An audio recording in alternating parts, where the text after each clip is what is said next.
advertencia nada más, un recordatorio para que todos comencemos en la misma circunstancia que estamos. Bueno, jóvenes, ya vimos en la clase anterior un esquema o un análisis general de lo que usted ya conoce de Penal 1, que vio ya usted en Penal 1 para poder entender de mejor manera ahora Penal 2. Habrán cuestiones que ya no las vamos a explicar, que usted ya las conoce, ya las vio en Penal 1 y por lo tanto ahora solo vamos a hacer esa relación que pueda existir en estos delitos que ahora vamos a analizar para no entretenernos. Pero si hay alguna circunstancia, perdón, que usted no haya entendido, que no le quedó claro, ahora con la relación de Penal 2 le está costando, no hay ningún problema, puede preguntar. Obviamente no nos vamos a entretener y dar Penal 1 otra vez, pero sí podemos hacer ese enlace para que usted entienda de mejor manera ya ahora lo que usted ya había visto en el semestre anterior. Podemos hacerlo, sin embargo, lo que se necesita es que usted también refresque ese conocimiento que ya tiene para que ahora no le cueste tanto. De la misma manera, participe, pregunte cualquier duda que usted tenga, porque es mejor salir de la duda hoy, se quede con esa duda y que le puede ir afectando no solo un examen, porque no debemos pensar en un examen, sino en su vida profesional mañana, entender de distinta manera o creer usted que entendió y después va a decir, no, es que ese pensamiento está equivocado.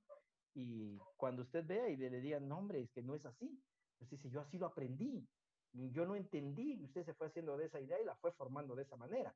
Entonces, busquemos esa manera de salir de esas dudas y de la misma manera, abra su audio y pregunte. Recordemos nosotros, si a usted le va a gustar derecho penal o procesal penal, las audiencias son orales, todas son orales, ya no hay nada por escrito, y entonces va a tener que hablar. Acostúmbrese a hablar acá, y máximo no hay ese inconveniente con estar en el salón, que es un poquito complicado hacerlo en grupo, cuesta un poquito de romper ese hielo que se tiene. Sin embargo, hay que atreverse a preguntar. Les indico esto porque ahorita están ingresando, como les indiqué, su nombre y su número de carnet, la mayoría, y cuando estaba revisando y tabulando la asistencia, encontré varias preguntas que yo no respondí, y no es que no quise hacerlo, sino porque yo doy por hecho que la mayoría de mensajes que están entrando son para la asistencia. Entonces, en una de esas va la pregunta correspondiente y entonces se me puede pasar. Mejor abra su audio y me pregunta, y así podemos escuchar su pregunta y poderla responder. Si usted es de aquellos que es demasiado tímido, no se anima, escriban. Y si no se la respondo, pues vuelva a plantearlo porque puede ser de que lo que está pasando, las preguntas, yo no lea la suya y entonces no le voy a responder. Y no es que no quiera, lo que pasa es que no puedo ver la pregunta porque la mayoría son nombres y números de carnet. Entonces tampoco va a pasar asistencia, ¿verdad? Eh, para que podamos explicarle a todos. Bueno, jóvenes, hecho este preámbulo, vamos a comenzar. Si no existiese alguna duda de la clase anterior, del enfoque que dimos, de un esbozo de la parte general del código, si no hay ninguna duda, o aún del programa que ya analizamos, si existiera alguna duda de eso, pues lo aclaramos ahorita, y si no, pues ya podemos continuar. ¿No hay dudas ahí, jóvenes? ¿Alguna pregunta? Bueno, entonces sigamos. Vamos a centrarnos ahora ya a los tipos penales que nos contiene el Código Penal en su parte especial. Como decíamos en la clase anterior, cuando leíamos cada uno de los títulos, porque el legislador consideró agrupar los delitos de conformidad al bien jurídico tutelado. Cuando hablamos del bien jurídico tutelado, es ese derecho que está plasmado en la Constitución y de las cuales, de quebrantarse ese derecho, pues el Estado le va a reprochar a la persona esa conducta cometida en contra de un bien jurídico tutelado. Y entonces aquí venimos a poder determinar que cuando se quebranta ese bien jurídico, estamos frente a un delito que se esté cometiendo, por lo cual el Estado, que es el llamado a garantizar y proteger esos bienes jurídicos, pues se lo va a reprochar a esa persona. Y de aquí viene lo que hablábamos en la clase anterior. El derecho penal es de acto, no de autor. actor. A mí no me interesa la persona, sea pobre, sea rica, sea morena, sea clara, sea mujer, sea hombre, sea homosexual, no me interesa. No le interesa el derecho penal la persona, le interesa su acción. Y si su acción va enfocada a quebrantar un bien jurídico tutelado, pues merece una sanción. Pero previo a esa sanción debe ser sometida a un debido proceso, a las etapas procesales que tiene establecida nuestra normativa. Y entonces ahí es donde nosotros vamos a determinar las circunstancias de la necesidad de penalizar esas conductas ilícitas que se puedan estar cometiendo. Bajo esas circunstancias, un bien jurídico tutelado por preeminencia del derecho penal es la vida y la integridad de una persona. Y entonces aquí debemos entender nosotros que no es que los demás bienes jurídicos tutelados no tengan importancia, de los que vamos a ir viendo, sino que la vida, la existencia de normativas es por nosotros los seres humanos, toda vez que no habría necesidad de regulación si en este mundo, en esta tierra, no existiera el ser humano. La realidad no la estamos viviendo. Con la pandemia que se está viviendo, pues obviamente ha habido restricciones mundiales en cuanto a horarios y vemos nosotros cómo la naturaleza se empieza a recuperar. O sea, el principal enemigo de esta naturaleza, de este mundo, pues somos nosotros. Y somos nosotros que necesitamos regular nuestra conducta para vivir en sociedad. Y entonces a eso deviene que hay conductas de las cuales son reprochables y que el Estado debe entrar con base a esa circunstancia de punibilidad del Estado para llegar a poder a corregir a esas acciones que se están cometiendo y que están haciendo daño a otros ciudadanos. Y entonces aquí deviene la necesidad del derecho penal. Y por eso decíamos en la clase anterior, el derecho penal es de última ratio. ¿Qué significa? Es en la última instancia. Ya no hay otra rama del derecho que pueda arreglar el conflicto. Entonces vamos al derecho penal. El peligro que está sufriendo el derecho penal es esas circunstancias en las cuales se está privilegiando el derecho penal. Todo lo queremos arreglar a base del derecho penal. Entonces, deudas. No obstante que la Constitución dice que no hay delito, no hay cárcel por deuda, queremos muchas veces darle apariencia de otro delito patrimonial, ya sea estafa, hurto, robo, para llevarlo al derecho penal. Entonces, ese es el problema y algunas circunstancias en las cuales siempre hemos criticado, por ejemplo, la ley de equipos terminales móviles. Nos dice quien robe un equipo terminal móvil, quien robe un celular, pero si no ya estaba de regular el robo agravado, el robo, el hurto y el hurto agravado, ya no había necesidad, porque entonces hay que regular robo por un billete de a 10, robo por un billete de a 100, robo por un billete de a 200. No hay necesidad de eso. Sin embargo, estamos haciendo del derecho penal mal uso, una herramienta de la cual no es ese su fin. Su fin es buscar la sanción de una persona que haya cometido una acción cuando ya no hay otra manera de solventar el conflicto. Sin embargo, la realidad nos está haciendo vivir otra situación actual, derivado a que todo es ahora derecho penal. Bajo esas circunstancias vamos a comenzar nosotros y poder entender cuando tipificamos el delito de homicidio, así está contenido en el artículo 123, homicidio. Cuando en el examen a veces se le indica al estudiante, indique la calificación jurídica, indique el encuadramiento, indique la tipificación, me dice homicidio simple. Pero honestamente, homicidio simple no existe como delito. En el capítulo 1, ese capítulo 1 se llama homicidio simple, pero el título, el delito se llama homicidio, que es una circunstancia distinta a lo que dice el capítulo. Entonces, ahí debemos nosotros entender que la calificación jurídica es homicidio. Y es ahí donde se hace una crítica al 264 del Código Procesal Penal, cuando nos viene y nos indica que no goza de medida sustitutiva el homicidio simple. El análisis que podemos decir que entonces si el legislador quiso evitar, pues entonces no goza de medida el homicidio que está en el 123, homicidio cometido en estado de emoción violenta de la 124 y todos los que están en este capítulo. Entonces, ahí es donde nos da cierta dificultad al momento de interpretar. Sin embargo, el delito de las cuales tipifica el 123 se llama homicidio, no es homicidio simple. Y esto se los digo porque la experiencia me ha dado que muchos vienen y en el examen se les pregunta, indique la calificación jurídica que corresponde al presente caso donde Juan le da muerte a Pedro. Y entonces vienen y me anotan homicidio simple. No hay homicidio simple, es homicidio el 123. De la misma manera, las circunstancias en las cuales para tipificar le dice uno, deme el encuadramiento jurídico, indique la calificación jurídica, diga el tipo penal que corresponde a la acción exteriorizada. Entonces viene y me anota quien diere muerte a alguna persona. No es esa la calificación jurídica, no es ese el tipo penal, no es ese el encuadramiento jurídico. El encuadramiento jurídico, la calificación es homicidio.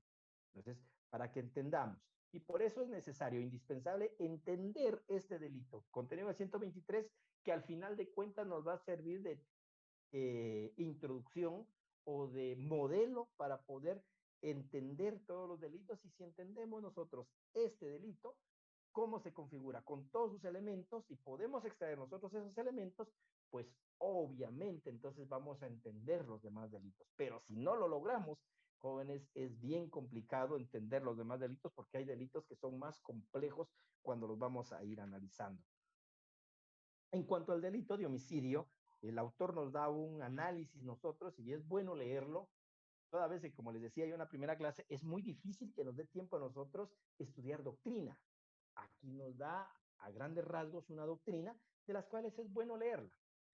Sin embargo, si van a decir, pero me va a preguntar usted qué es homicidio o cuáles son los elementos o cuáles son las circunstancias a considerar o dónde se pudo haber regulado el homicidio ante la historia, ese tipo de cosas no van a venir en el examen. En el caso de examen conmigo vienen casos y usted va a concretizar, aprender a contestar y a resolver con base a los casos. Entonces, sin embargo, eso no le puedo decir, no lea la doctrina. Es necesario que usted pueda leer, pero eso es con base a la educación ya superior que tenemos, ya una educación de adultos. Nosotros debemos por nuestro mecanismo ir ampliando nuestro conocimiento, porque lo que nosotros les damos solo es una pincelada del derecho penal y que consecuentemente buscamos despertar en ustedes ese interés por esta rama del derecho. Y que en Guatemala nosotros, pues obviamente tenemos esa libertad de poder ejercer la profesión en cualquier ramo, no obstante que ahora ustedes tienen una especialidad. Sin embargo, no están obligados ustedes a dedicarse a la especialidad, como por ejemplo medicina. El ginecólogo pues se dedica a ginecología, el pediatra se dedica a pediatría. Es muy rara vez que ellos digan, bueno, voy a atender ahora medicina general. Muy difícil que lo hagan. Entonces, porque ellos están inmersos en la especialidad. Nosotros no lo estamos y nosotros tenemos esa posibilidad de poder litigar cualquier rama del derecho. Y mañana usted no me podrá decir, mire, es que a mí el derecho penal no me gusta a usted. Usted no sabe si mañana le va a tocar estar en esa rama, derivado a que el destino, porque Dios así lo quiere, de que usted pueda estar en el derecho penal. O usted decir, me encanta el derecho civil, pero usted no le llega a derecho civil, usted está metido en derecho mercantil. Entonces, pero la ventaja nuestra es que conocemos todo y poco a poco la vida nos va a especializar a nosotros. Entonces, debemos en la formación académica ponerle importancia a todas las ramas del derecho para estar preparados mañana cuando nos toca insertarnos en la vida profesional, estar inmersos en el conocimiento general del derecho para mañana ir adoptando una especialidad correspondiente. Bajo esas circunstancias, el homicidio pues es uno de los delitos más antiguos. Es una circunstancia que ha venido su regulación derivado a esa necesidad que tiene de regular. Quienes somos cristianos podemos conocer la historia en la cual nos cuenta la Biblia, en la que Caín mata a su hermano Abel. Desde ahí ya tenemos un homicidio. Entonces, desde allí ha habido la necesidad de ir creando normas de convivencia y sanción de conductas cuando esas conductas lesionan bienes jurídicos tutelados. Este caso de la historia, pues tenemos que el hermano lo mata y consecuentemente ahí podemos hablar ya de un delito contra la vida. Ya cualquiera más dice, mire, pero es que por ahí leí que hay parricidio, leí que hay asesinato, ¿será que eso era un homicidio? Pero es un delito contra la vida. Ahí los vamos a ir desglosando nosotros. Y entonces vamos a ir entendiendo que también en la historia, pues este derecho es el derecho canónico que inicialmente sanciona esos delitos contra la vida y posteriormente es secundado por el derecho romano, en los cuales conlleva poder determinar, y es en el derecho romano donde ya se hace una distinción entre culposo y doloso. Ya usted en derecho penal, uno ya vio que diferencia hay entre un dolo y una culpa. Y en el dolo, ese recorrido, ese iter criminis, ese recorrido del camino que nos habla la doctrina, podemos entender nosotros cuando hay esa voluntad de cometer ese acto. Se tiene conocimiento de que se va a lesionar un bien y consecuentemente, no obstante a ello, se comete el ilícito penal. Por lo tanto, eso es un dolo, es esa voluntad para ejecutar ese acto. Pero también hay de culpa. Aquellas personas que realizando una acción permitida por la ley, no obstante a ello, faltan al deber de cuidado. ¿Cuáles son los componentes del deber de cuidado? La negligencia, imprudencia e impericia. Entonces, cuando se falta ese deber de cuidado, pues obviamente esas circunstancias van a conllevar a que se pueda lesionar un bien jurídico tutelado y que bajo esas circunstancias, por ejemplo, una persona va conduciendo un vehículo, eso es una acción permitida por la ley, no es delito, siempre y cuando lleve licencia. Entonces, está él facultado para manejar un vehículo, lo hace, toma sus precauciones, sin embargo, en un momento de negligencia, él comete una acción en la cual lleva una consecuencia jurídica, pero él no tenía la voluntad, él estaba haciendo un acto permitido por la ley, y entonces acá se comete una acción, se exterioriza una acción que tiene una consecuencia jurídica. Entonces ahí deviene donde en la historia podemos conocer nosotros que ya se hace esa división en cuanto a los delitos. El delito de homicidio, nos dice el autor de este libro, en las cuales es un delito instantáneo, pues obviamente las circunstancias en las cuales se va a privar de la vida de una persona en un momento determinado y en forma instantánea, que se produce y se consuma el ilícito, se perfecciona, le llama él el delito. Alguien me puede decir, pero mire, le disparó en la cabeza y no se murió, entonces no es instantáneo, sí, pero se perfeccionó ¿cómo? Disparando un arma de fuego a la cabeza de esa persona. Ahora, la consecuencia se va a sufrir a días posteriores. Sin embargo, eso fue en el momento. Fue un acto en los cuales se cometió, se lesionó el bien jurídico tutelado en ese momento. La consecuencia vendrá derivada a la gravedad del daño causado.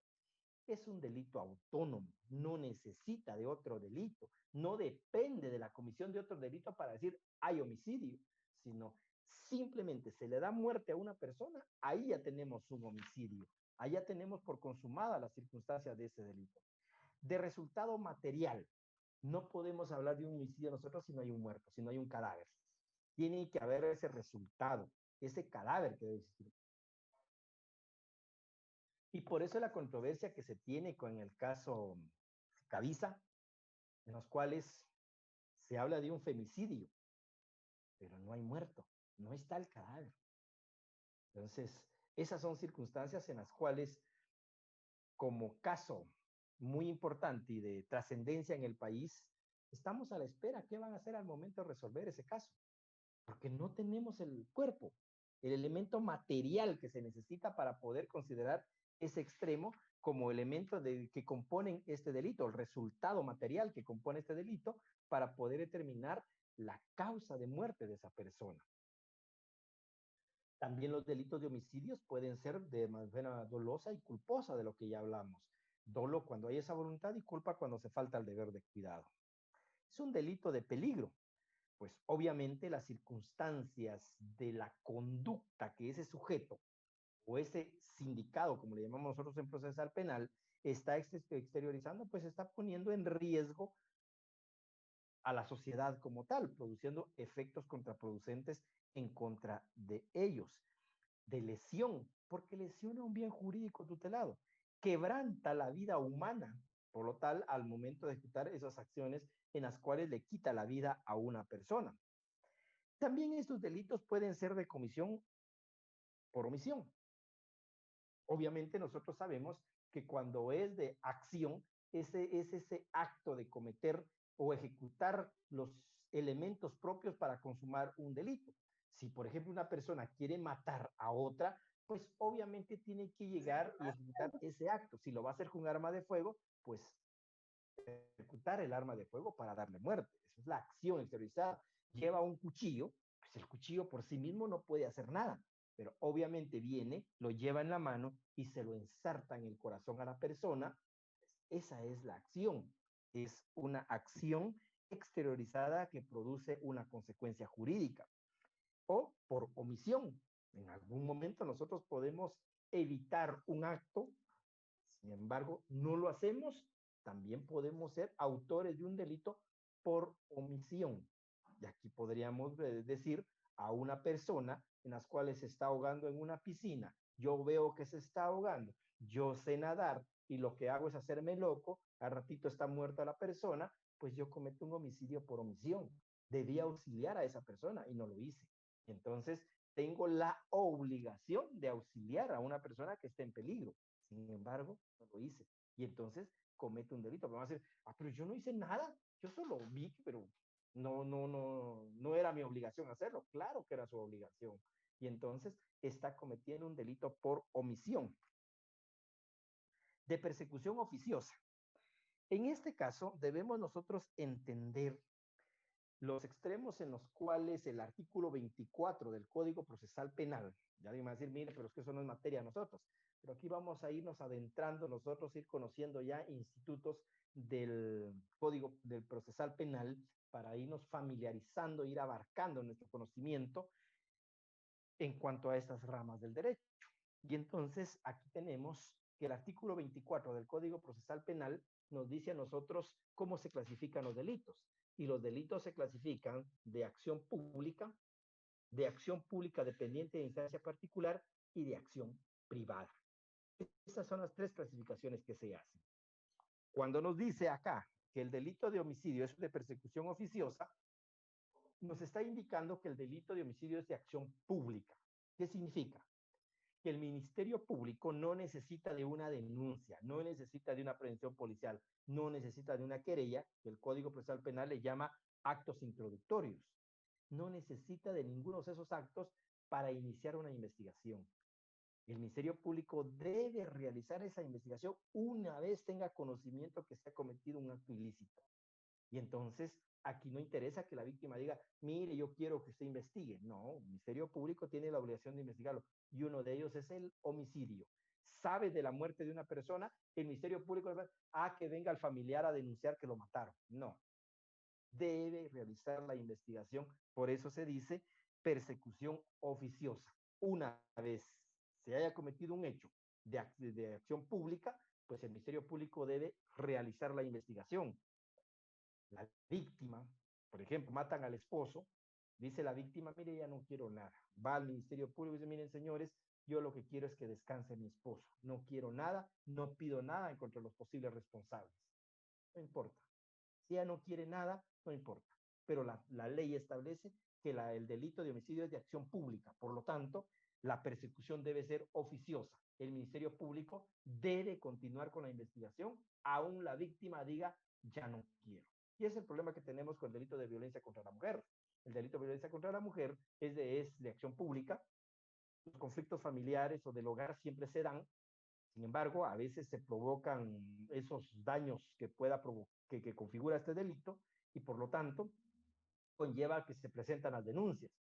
Una vez presentada la denuncia, el Ministerio Público debe continuar con la investigación, porque hoy ya tuvieron conocimiento, fue una forma de que el Ministerio Público se entera que se está cometiendo un delito. Y entonces, mañana la víctima dice, mire, ya no quiero nada, ya arreglamos con mi esposo, ahora hasta ya él asiste a una iglesia, ahora ha cambiado. Muy tarde. La investigación sigue y el delito se cometió. Y yo siempre les digo a las personas, cuando estamos en una audiencia, en esos delitos en los cuales se pueda reparar de acción pública, entonces, dice, pero si ya la víctima no está pidiendo nada, sí. Supongamos que fuera un delito de homicidio. La persona le dio muerte a otra y ahora viene la familia y dice, ya nos arrepentimos, ya no queremos que siga con el proceso, ahí que quede. Pero el muerto ya no va a revivir. Y entonces, ¿qué me quiere decir eso? Que el delito se cometió. Ahora la familia no quiere nada, pero eso es la familia. Pero eso no revive al muerto. Por lo tanto, el delito se cometió. Debe continuar la investigación. Ahí lo mismo pasa con ese tipo de delitos de los cuales veníamos diciendo en cuanto a la mujer. Por lo tanto, estas circunstancias de una acción o persecución oficiosa, el Ministerio Público lo debe seguir. Distinto pasa con los delitos dependientes de instancia particular. Por eso es que muchas personas dicen, mire, no obstante, ya fui a la fiscalía y no me hacen caso. Ellos siguen investigando. Sí, porque el delito es de acción pública. Ahora, por ejemplo, el hurto. El hurto es un delito dependiente de instancia particular. ¿Qué significa? Lick, Que solo si, una duda, disculpe. ¿sí? En el Diga. caso de lo que usted estaba comentando, eh, si el MP determina que no hay ningún delito, ahí se termina el caso o siguen las investigaciones. No, no, no, no. Porque el único que puede investigar es el Ministerio Público. Si el Ministerio Público considera que no es delito el hecho que se denunció o que tuvo conocimiento de la Fiscalía, pues ahí lo puede archivar, ahí le llama desestimar. Ahora, porque el único que puede investigar es el Ministerio Público. Ahora, ¿qué pasa? Y ya cuando van a procesar penal van a ir entendiendo de mejor manera esto, pero les adelanto. Hay una investigación preliminar. El Ministerio Público conoce un hecho y realiza la investigación. Determinó que no hay delito. Va, entonces lo desestima, archiva el expediente. El Ministerio Público, en otro caso, el Ministerio Público investiga un hecho, considera que hay delito. Bueno, lo judicializa, le llamamos nosotros, lo lleva al juzgado. Al juzgado se llama que toma el control jurisdiccional, le llama técnicamente el artículo 47 del Código Procesal Penal. Entonces viene y se toma el control jurisdiccional del caso. Pero el Ministerio Público dentro de esa investigación dice, ya establecimos, no hay delito. Ahí ya no lo puede archivar la Fiscalía. Ahí debe pedir la autorización porque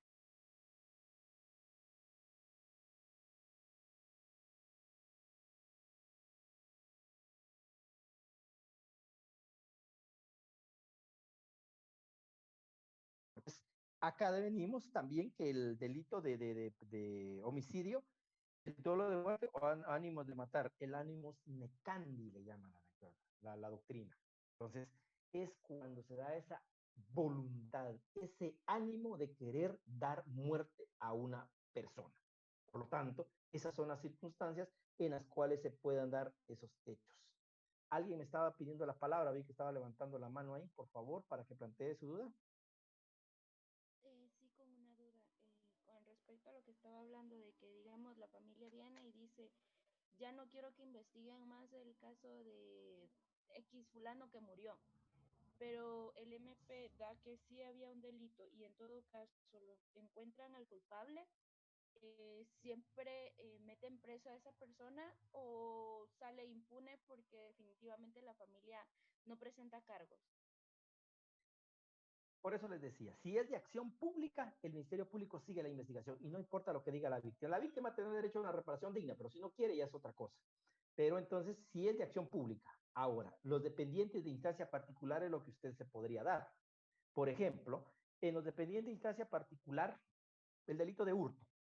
Una persona toma un celular de una mesa, se la lleva, no hay violencia, se llevó el celular, eso es hurto. ¿Sí? El hurto sí es dependiente de instancia particular. Inicialmente se necesita que la víctima denuncie, el propietario del celular va y presenta la denuncia al Ministerio Público. ¿Qué le está, ¿Cómo se le llama técnicamente? Es instar la persecución penal. Le está diciendo al Ministerio Público, mire, a mí me quitaron el celular, investigue. Y fue tal persona. Ah, bueno, entonces va a investigar. O en algunos casos no dicen el nombre, pero se tiene que hacer la investigación porque la víctima está diciéndole al Ministerio Público investigue. Eso es lo que se llama técnicamente instar la persecución penal. Bueno, el Ministerio Público investiga, lleva a la persona, pide la orden de aprehensión, giran la aprehensión, declaran con lugar y ordenan que sea aprendido. Es aprendido o es detenida la persona, ingresada a la cárcel. Se le escucha primera declaración, se inicia el proceso. Ah, pero viene la víctima y dice, ya no quiero nada. En esos casos, ahí sí se paraliza el proceso. Ahí sí se paraliza porque la víctima dice, ya no quiero nada. Ya arreglé con él ya me entregó el celular, ya me pagó el celular, o ya me pagó los daños porque el celular lo tiene la fiscalía. Yo quiero que me devuelva el celular a la fiscalía y el señor ya me pagó por ese daño causado. Entonces, aquí venimos a determinar que el delito, siendo dependiente de instancia particular, la víctima ya no quiere nada. y si ya no quiere nada, ahí sí se puede paralizar el proceso. Entonces, ahí es donde vendría las circunstancias en las cuales sí se puede paralizar un proceso, pero en los de acción pública sí no se puede. Ahí el proceso va a seguir. Y lo que usted me decía, ¿qué va a hacer? Por ejemplo, un delito de homicidio, la familia ya no quiere nada, no va a quedar impune el hecho. Tiene que seguir la investigación.